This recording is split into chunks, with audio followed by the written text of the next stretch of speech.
Hi, I'm Jennifer Stack. I'm a registered dietitian and instructor at the Culinary Institute of America in Hyde Park, and I'm going to show you some tips today for working with these super nutritious, hearty greens. A lot of people don't like these kinds of greens. They remember them as being smelly, strong flavored, and confusing to use in the kitchen. So we're going to share some basic tips so you know what to do with collards, cabbage, different types of cabbage, Swiss chard, rainbow chard, and kale, and how to get at them so your family and you can love them and enjoy them.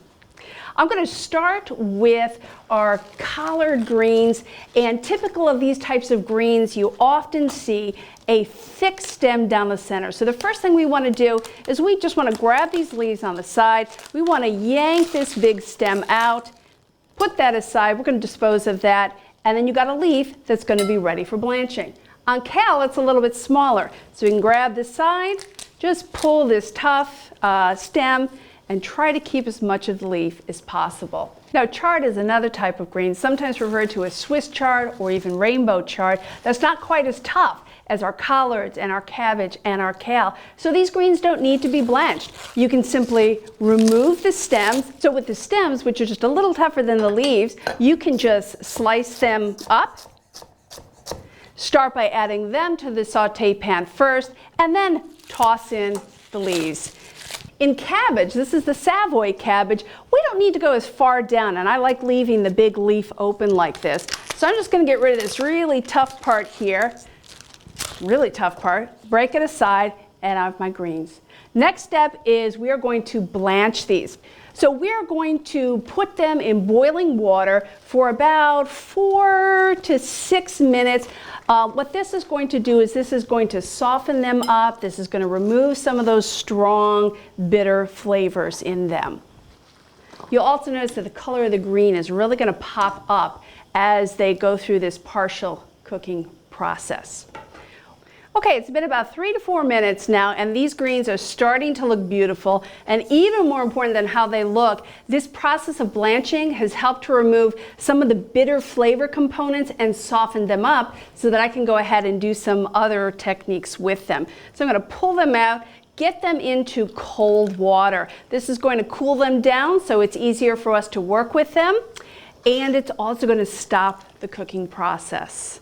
Greens are super nutritious because they're full of not only vitamins, minerals, fiber, but they're full of these natural substances that we find only in plant foods that do great things like reduce our risk for cancer and also help keep us healthy. So once you have it cooled down, you can pull out the leaves. In this case, I'm using a leaf from a Savoy cabbage. I love the Savoy cabbage because of its beautiful crinkly form, the dark green color, and this one, after we get it dried off, just simply with some paper towels, I'm ready to do some wrapping and some rolling. And these make great wraps. You can go ahead and use any type of cooked leftover rice, meats, vegetables.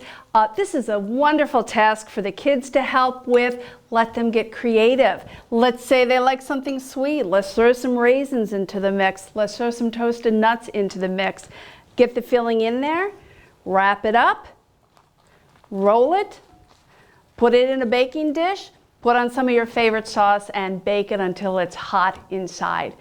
Now I'm going to take these big blanched collard leaves that I have, and they're really easy to dry off. All I need to do is really twist them. These are such hearty, tough greens that they're not as delicate as, say, spinach and lettuce. Now that I have it rolled up, I'm going to go ahead. Using a sharp knife, I'm going to do a technique called chiffonade, and I'm going to cut into very fine strips. These fine strips then I'm able to toss in with cooked rice, cooked pasta, add it into soups, add it into stews. They don't require further cooking because they're so finely shredded. So now that I have my fine shreds of the greens, I can go ahead and I can add them to cooked rice, I can add them to cooked pasta, stir it around a bit, and now's a great opportunity to add a little bit more flavor. If I want, I can go ahead and put in some raisins. The sweetness from raisins helps to offset the bitterness that is sometimes part of these greens. In this pan, I have some garlic and some onions that I've caramelized to add more flavor to this dish. It's also a great opportunity to add in a little bit of fresh citrus segments. The acid, the sweetness that we get in the fresh citrus will add a dimension to these greens that'll make them really enjoyable for your family. So I've just shared with you a bunch of ways that you can take these super nutritious greens and make them appealing to your family. So next time you're at the grocery store or the farmer's market, don't be intimidated by them. Pick up a whole bunch of them, because as you can see, they cook down to pretty small portions. If you have some left over and you made too much, not a problem. Save them for the next day. Toss them in with your leftover rice, your leftover pasta, and you've got a meal to go.